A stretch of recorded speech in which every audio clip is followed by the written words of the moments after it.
കാണുന്നത് ഒരു വീടല്ല, അടുക്കളയാണ്. തിരുവനന്തപുരത്തുകാർക്ക് ബിരിയാണിയുടെ രുചി വിളമ്പുന്ന ഒരു യുവ സംരംഭകയുടെ അടുക്കള.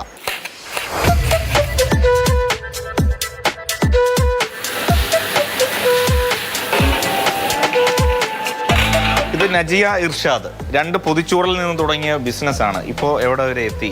എന്താണ് ഇപ്പോൾ ഇവിടം വരെയൊക്കെ എത്തി. ഇത് നമ്മുടെ ക്ലൗഡ് കിച്ചൺ ആണ്.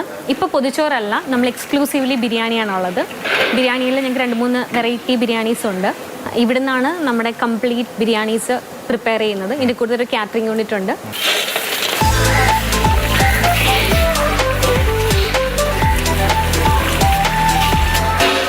വാടക വീട്ടിലെ ചെറിയൊരു അടുക്കളയിൽ നിന്നാണ് നമ്മുടെ തുടക്കം. അവിടെ നിന്ന് ഇതിപ്പോൾ എമ്മി സ്പോട്ടിൻ്റെ ഓൺ ബിൽഡിംഗ് ആണ്.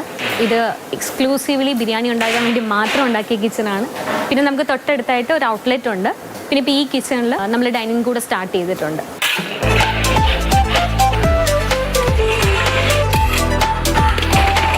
ഡെയിലി ഇപ്പം എത്ര ബിരിയാണിയൊക്കെ വിൽക്കാറുണ്ട് പൊതുവേ? നമ്മളൊരു 500 ബിരിയാണി വരെ സെയിലാക്കാൻ പറ്റുന്നുണ്ട്. വാഴയിലയിൽ പൊതിയുന്ന ബിരിയാണിയാണ്. ഇടയ്ക്ക് മാറ്റങ്ങളൊക്കെ കൊടുത്താലും കസ്റ്റമേഴ്സ് അത് അക്സെപ്റ്റ് ചെയ്യത്തില്ല. പിന്നെ പിക്കിൾസ് എൻ്റെ ഒരു ഐഡിയയിൽ വന്നതാണ് ഡ്രൈ ഫ്രൂട്ട് പിക്കിൾ. എനിക്ക് തോന്നുന്നു ഇപ്പോൾ കേരളത്തിൽ ഞങ്ങൾ മാത്രമാണ് ഡ്രൈ ഫ്രൂട്ട് പിക്കിൾ ചെയ്യുന്നത്. അതിനൊരു യുണീക്ക് പേരൊക്കെയാണ്, ജിഞ്ച എന്ന പേര്.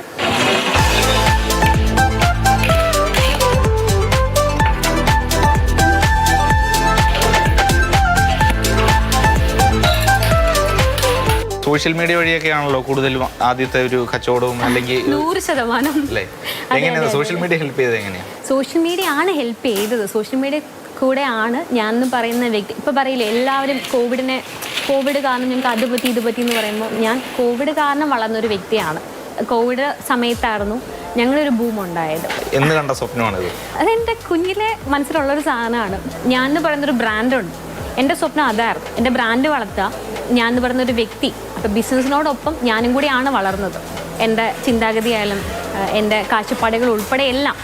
അപ്പോൾ ഇത് വെറും ഒരു ബിരിയാണിക്കട മാത്രമല്ല, ഇത് മൊത്തത്തിൽ ഞാനാണ്, എൻ്റെ സ്വപ്നമാണ്.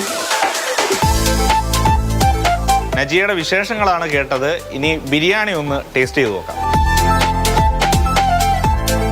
അധ്വാനിക്കാനുള്ള മനസ്സും അർപ്പണബോധവും കൊണ്ടാണ് നജിയ ഈ കാണുന്നതെല്ലാം സ്വന്തമാക്കിയത്. ഇന്ന് എമ്മി സ്പോട്ട് വലിയൊരു ബ്രാൻഡാണ്. പിന്നെ ഈ ബിരിയാണിയുടെ രുചിയെക്കുറിച്ച് കൂടുതൽ പറയേണ്ടതില്ലല്ലോ, കാരണം ഓരോ ദിവസവും കൂടി വരുന്ന ഓർഡറുകൾ തന്നെയാണ് അതിന് തെളിവ്. സ്വാമി, വെജിറ്റബിൾ ബിരിയാണി എങ്ങനെയുണ്ട്? നന്നായിട്ടുണ്ട്, അടിപൊളിയല്ലേ? MR അനൂപിനൊപ്പം AK Stephin, Mathrubhumi news, Thiruvananthapuram.